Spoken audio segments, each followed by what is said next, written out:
എന്നാൽ ഇത് പറഞ്ഞ നമ്മുടെ മുസ്ലിയാർക്ക് ഇത് പറയാൻ അർഹതയുണ്ടോ? മുസ്ലിയാരുടെ സുന്നത്ത് ജമാഅത്തിന്റെ മുട്ടൊന്ന് കാണിച്ചു കൊടുക്കുക.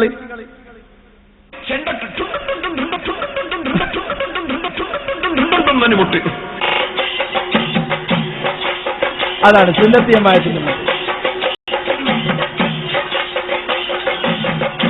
കുപ്പായിടാത്ത തന്നെ സുന്നത്ത് ജമാഅത്തിന്റെ പെണ്ണുങ്ങൾ നോക്കിക്കുന്നുണ്ടോ?